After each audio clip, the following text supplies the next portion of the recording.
6 ফেব্রুয়ারি বিধাননগরে পশ্চিমবঙ্গ পৌর স্বাস্থ্যকর্মী ইউনিয়ন তাদের বিভিন্ন দাবি নিয়ে সরব হয়েছে।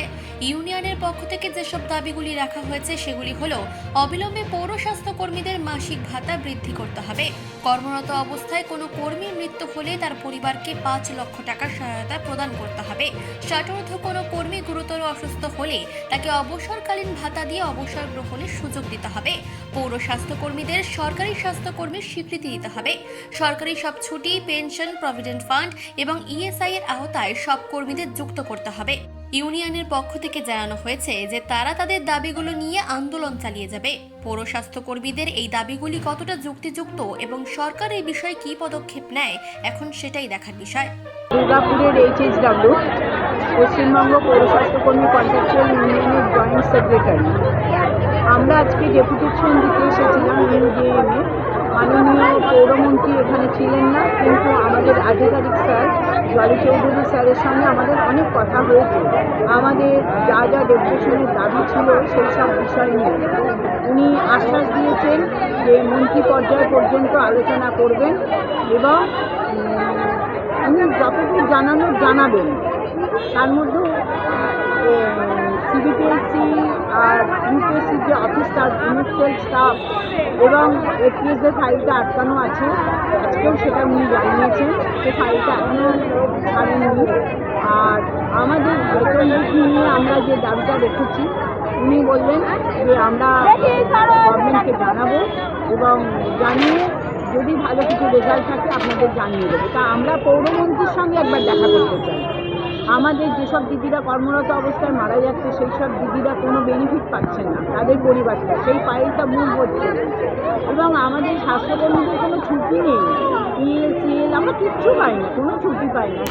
সেটাও বললো ফাইল পাঠানো হয়েছে। আরেকবার দাবিগুলো বলে দিতে পারতেন? দাবিগুলো হচ্ছে, আমাদের প্রথম দাবি হচ্ছে বর্তমান বাজার মূল্য ধরে আমাদের বেতন বৃদ্ধি করতে হবে, সেটা ন্যূনতম 26,000 টাকা। এবং আমাদের যে রিটায়ারমেন্ট বেনিফিট আছে সেটা যেসব দিদিরা কর্মরত অবস্থায় মারা যাচ্ছে তাদেরকে দিতে হবে। 60 ঊর্ধ্ব যে দিদিরা অসুস্থতার কারণে কাজ করতে পারছে না সেটা দিতে হবে। আরেকটা দাবি আমরা রেখেছি, কাজের স্ল্যাব অনুযায়ী বেতন বৃদ্ধি, অর্থাৎ 10 বছর যে কাজ করছে তার একটা বেতন, 15 বছর যে কাজ করছে সেই অনুযায়ী একটা বেতন বৃদ্ধি, এক্সপিরিয়েন্সের ওপরে। হ্যাঁ, এটা বেতন বৃদ্ধি উনি খুব ঠান্ডা মাথায় শুনেছেন। আর তার থেকেও বড় বিষয় হচ্ছে যে আমরা যে যে দাবিগুলো রেখেছি উনি সহমত থেকেছেন, বললেন আমি বিভিন্ন রকমভাবে সহমত। আমরা আমাদের উদ্বোধন কর্তৃপক্ষকে আমরা জানাই, মেডিসিন সরকারকে জানাই, তাকে উনি রেজাল্ট জানাবেন। আর রেজাল্ট যদি না জানি তখন তো আন্দোলন চলে যাবে। Thank you. 250 টাকায় পাবলিকের দরজায় দুয়ারে স্বাস্থ্যকর্মী প্রকল্পে নাম লিখিয়েছেন, কিন্তু সেখানে দাঁড়িয়ে যেই দিদিরা মাধ্যমিক, তাদের তো কাগজপত্র দেখানো হচ্ছে মাধ্যমিক পাশে, তারা HSW, যে দিদিরা মাধ্যমিক পাস করে HSW ডেজিগনেশনে ঢুকেছেন সেই দিদিটা কি করে পোর্টালের কাজ করবেন? এখন তো আমাদের অনলাইনে জমানা, ডিজিটাল যুগ চলছে, ডিজিটালাইজেশন তো অনেক কাজ, 5G এখন সাপোর্ট করতে পারে না, তার উপরে কিছু হলে ভালো হতো। সেখানে একজন মাধ্যমিক পাস করা দিদি কি করে পোর্টালের কাজ করবেন? যেই দিদিগুলো আজকে 65 দোরগোড়ায় দাঁড়িয়ে, 60 দোরগোড়ায় দাঁড়িয়ে স্মার্টফোন ভালো করে ব্যবহার করতে জানেন না, তাদেরকে রীতিমতো ধমকিয়ে চমকিয়ে বাধ্য করা হচ্ছে পোর্টালে কাজ করার জন্য। যারা উপরে বসে আছেন তারা জানেন না যে মাধ্যমিক পাস করা দিদিগুলো, তারা যেই সময় আছে 65টা পাস করছেন, তারা যেই সময় 8 পাস কোয়ালিফিকেশনে ঢুকেছিলেন, তারা কি করে এত স্মার্টফোনগুলো ইউজ করবেন তারা জানেন না।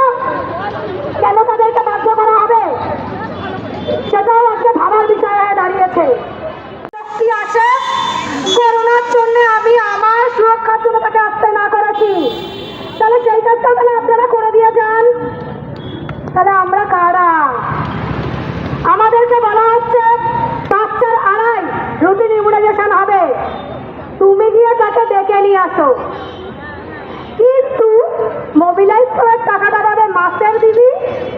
ICDS এর দিদি, কিন্তু মোবিলাইজ করবে তুমি, টাকাটা পাবে সে। বেশ, তাহলে আমরা কারা? আমরা মোবিলাইজার। আমাদের কাজ হচ্ছে অফলাইনে ফিল্ডে যে তথ্য তুলে আনা, সেটাকে খাতায় লিপিবদ্ধ করা, মাসের শেষে আমাকে একটা মান্থলি রিপোর্ট রিপ্রেজেন্ট করা। তাকে আমাদের যাদের ওপরে এফপিএস আছে এফপিএসকে, যাদের নেই তারা সিএইচএকে, তারপরে এমও আছেন, এইচও আছেন, পিএইচএন আছেন, যে আছেন যার যার পৌরসভা বা কর্পোরেশনে তাদেরকে। আমরা মাধ্যমিক পাস করা, ক্যাটাগরিতে ঢোকা HSW দিদি, কিন্তু বর্তমান সময়ে বেকারত্ব একটা বড় সমস্যা, যার জন্যে BA pass, MA pass, double MA pass, BEd করা দিদিরা অবধি আজকে 5,250 টাকার কাজে নামতে বাধ্য হয়েছেন, কারণ তাদের কোয়ালিফিকেশন অনুযায়ী কাজ দেওয়ার ক্ষমতা কেন্দ্রীয় সরকার ভায়া রাজ্য সরকার।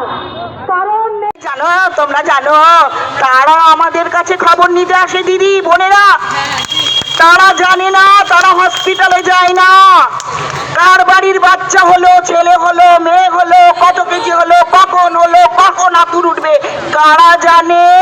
আশা কর্মীরা, আর কেউ জানে না। তাহলে তবুও আমাদেরকে কোথায় ফেলে রেখেছে? 750 টাকা বাড়িয়েছে, সেই 750। আমি যারা লোকের বাড়ি কাজ করে আমি কোনোদিন তাদেরকে ছোট করে দেখি না, কারণ আজকে আমার পেটে একটু আওয়া কক ABCD আছে বলে HHWর কাজ করছি, না হলে আজকে 18 বছর আগে স্বামী মারা গেছিল 3 বছরের বাচ্চা নিয়ে, কাউরির বাড়ি বাসন মাজতে যেতেই হতো। আমি সেটাকে ছোট করে দেখি না, সে আমার কাছে প্রণম্য, সে আমার কাছে অনেক উঁচু জায়গায়, কিন্তু তারাও আমাদের থেকে বেশি রোজগার করে। তোমার শ্বশুর বাড়ি কি বলবে, তোমার বাপের বাড়ি কি বলবে, তোমার পাড়া প্রতিবেশী কি বলবে? তুমি লোকের বাড়ি কাজ করতে যেতে পারছো না, তুমি রান্নার কাজ করতে পারছো না, তুমি পেটে গামছা বেঁধে কাজ করছো, তোমাদের মাইনেটা তাহলে বাড়ানো দরকার। এটা কি অনানোরিয়াম সম্মানী? এটা কিসের সম্মান? কোথাকার সম্মান? 5200 দিয়ে মুখগুলোকে বন্ধ করে রেখে দিয়েছে, এগুলো কিসের সম্মান? জ্বালিয়ে দিতে পারি, জ্বালিয়ে দেব মানে ইন দ্য সেন্স শেষ করব না, নতুন করে তৈরি করব, নতুন সূর্য ওঠাবো।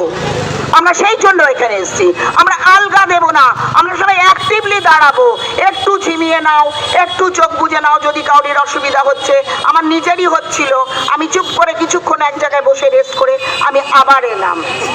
আমি বলবো যে আমাদের যে আন্দোলনগুলো আছে, যে সব দিদিরা এসছিলেন, বোনেরা এসছিলেন, তারা বলেছেন, ফোন নিয়ে বলেছেন, মাইনে বৃদ্ধি বলেছেন, তারপরে আমাদের কাজের চাপের কথা বলেছেন, আমাদের 2500-3000 লোকের ওপর মাথা পিছু কাজ করতে হয়, মাইনে কি না 5200, 5200।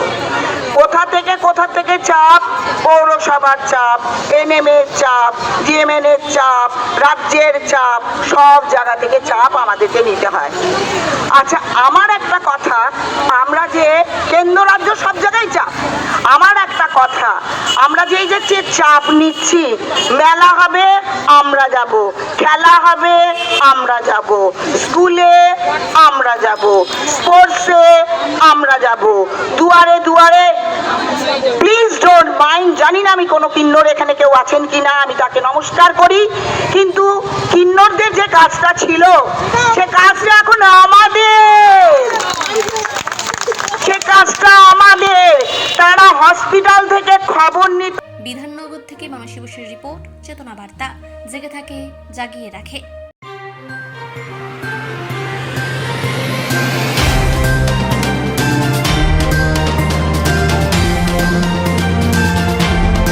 চেতনা বার্তা, জেগে থাকে জাগিয়ে রাখে।